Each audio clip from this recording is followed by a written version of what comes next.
10% lidocaine. Does this have a flavor of some sort?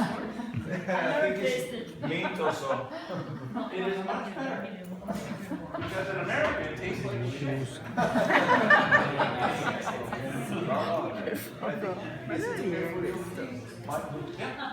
Yeah, that's great. Thank you very much. Thanks for your help. So what I'm going to do is I'm going to take you for a little tour of the airway. Feel free if you want to take pictures. All my clothes are staying on. That didn't translate. Okay. So what I'm going to do is I'm going to go down with the bronchoscope and have a look, and I'll point out some things. This is a number 5, isn't it? 5.5.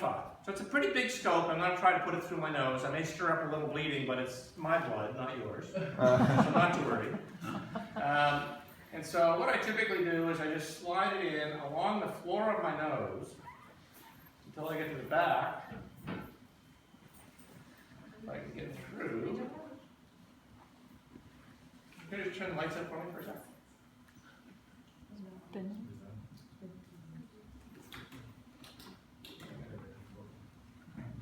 Alright, there I go, through. Okay. Except now I can't see anything. Alright. So what's happened is, there we go. I just fogged up the scope a little bit. So I'm back at the back of my nasopharynx now. Let me just get myself oriented here. Alright, let's see. What I'm doing is I'm bouncing the scope off the back of my nasopharynx to heat up the tip so it doesn't fog. Does that make sense?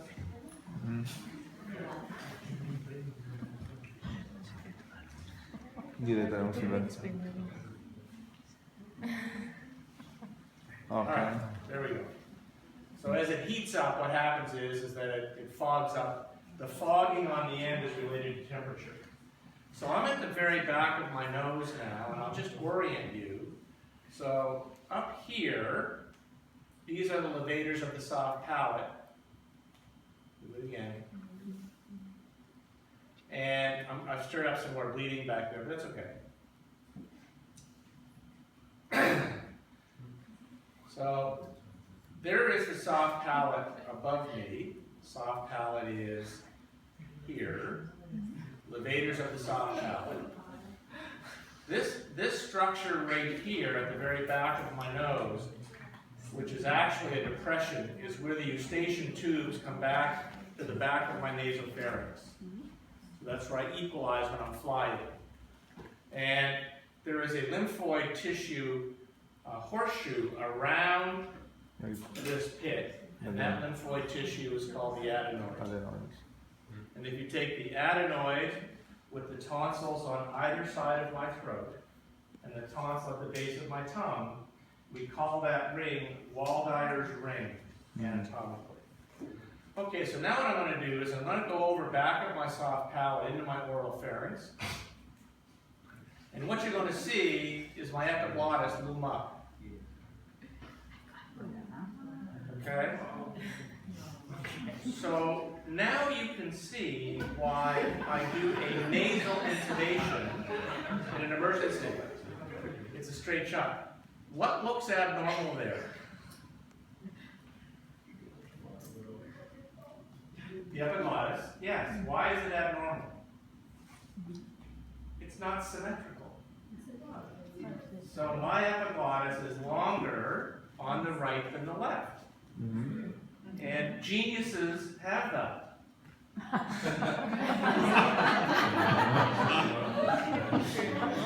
Okay, that translated. All right. Now, up in front of the epiglottis is my tongue. Base of tongue. And you can see, it looks like marbling. Marble. That is the lingual tonsil. Marmo. And when the lingual tonsil, maybe you should translate. When the lingual tonsil is swollen, like in mononucleosis, the children speak like blah, blah, blah, blah, blah, blah, blah, blah. Chiaro tutti? Sì. No. Allora dice che quella che abbiamo visto là che sembra marmo sopra è la tonsilla linguale e se si gonfia, come per esempio nei bambini quando hanno la mononucleosi, parlano tutto così, ok? Perché si è gonfiata lì. And that's called a Sull'epiglotide l'ha sentita l'epiglotide? Lui ce l'ha un po' asimmetrica. E che lui chiama la voce a patata, hot potato voice. hot potato voice. Ok, Yeah. la voce a patata bollente. Now, in the second, this here is my uvula. L'uvola sopra?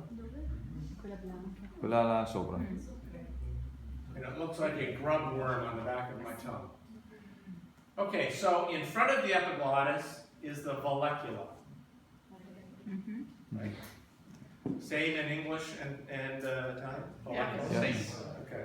Late. In the middle of the vallecula is a very strong ligament that connects the hyoid bone with the epiglottis, called the hyoepiglottic ligament.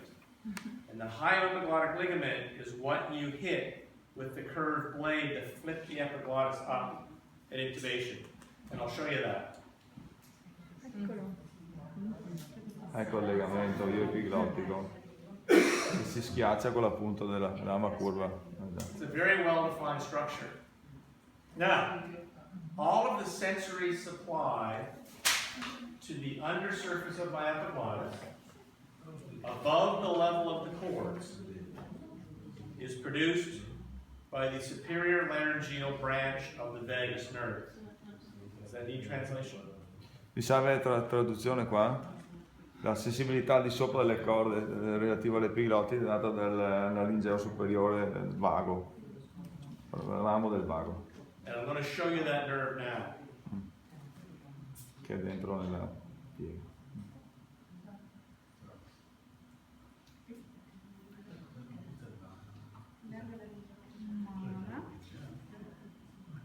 So that is a neurovascular bundle, Il fascio vascolo nervoso, and the nerve runs in between the vein and the artery. e vabbè, si capisce. So right now, the 10% xylocaine that I put in my nose, that I swallowed in my mouth, sat in the molecula, so now my epiglottis is numb. Adesso il suo epiglottide è relativamente insensibile perché è scesa giù la lidocaina che si è buttato prima. Okay, so there's my vocal cords.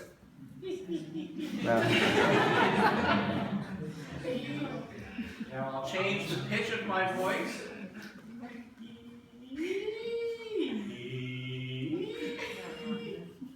And you can see that the chords lengthen and shorten depending upon the pitch. Ok, a seconda della variazione del tono, del timbro, più alto è, più si accorciano, più basso, più si allungano. Pretty good for an old guy. Okay. All right, now, these cartilages back here in the back are called the arytenoid cartilages. Ok, queste le sapete? And the arytenoid cartilages are pyramid shaped and they sit on the back of the cricoid ring. Sono fatte a piramide e stanno nella parte posteriore della cricoide. And the bottom corner of each of those arytenoid cartilages is attached to a vocal cord. Ok, la parte posteriore è attaccata alle corde. The true vocal cords are what you see in white, and the false vocal cords are slightly above them. Ci sono le corde vocali vere sotto e sopra le false. And I'm going to show you down the trachea, and you will see the cricothyroid membrane anteriorly.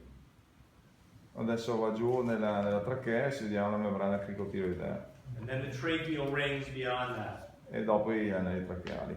Anteriormente comunque si vede la membrana cricotiroidea. Okay. Now, as I sit here just breathing normally, my voice box sits on the back of my throat. So on either side is the piriform recess. So the piriform recess goes into the esophagus. So when I swallow, a food bolus goes down either side of my airway into the esophagus. If you put a nasogastric tube into the right nostril, You go left. So it's in the left, piriform recess, that's correct. And the same thing, nasogastric tube on the left side, usually goes down the right, piriform recess. Chiaro questo? Ok. Recessi piriformi. And there's the piriform recess there. I want to show you something, there's no one on the side, obviously. There's the other one there. I want to show you something interesting. Two things. First of all, just look at my chin for a second. I'm going to jut it forward like a chicken. Look what happens to my airway when I do the chicken neck maneuver. Apre, vedete, tirare il mento avanti, come sta facendo lui, apre, tira sulle epiglotide. That is what a jaw thrust does to the airway. Ok, questo è quello che succede con il jaw thrust. Now I want to show you something else. Usually when I'm putting in an endotracheal tube in an awake patient, I say to them, take a deep breath to open the vocal cords. Okay, so watch what happens when I take a deep breath. Dice che quando mette giù un tubo a un paziente sveglio dice fai un respiro fondo, così si aprono le corde vocali. And that opens the vocal cords to let the tube in. But your patients can actually voluntarily overcome that. They can do this. The way to get around that is to tell the patient to do a long, slow sniff through the nose.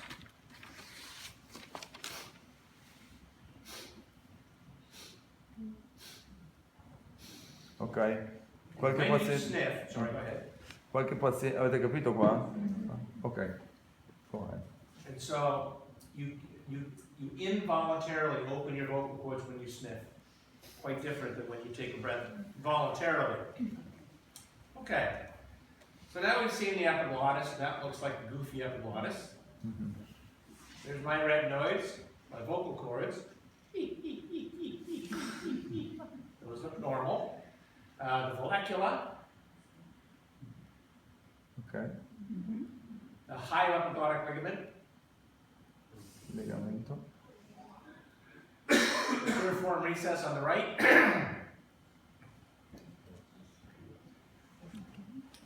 Recesso piriforme destro e sinistro.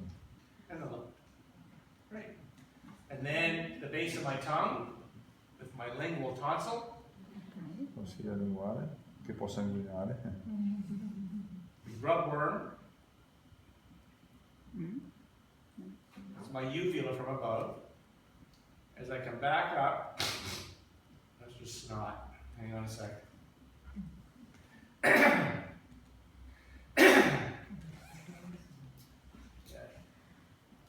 As I come back up to the back of the nose again, so there is the adenoid. There's where the eustachian tubes come down, the levators of the soft palate. I'm going to look up, and that white structure up here, this is my inferior turbinate. Look at these blood vessels. Look how big they are.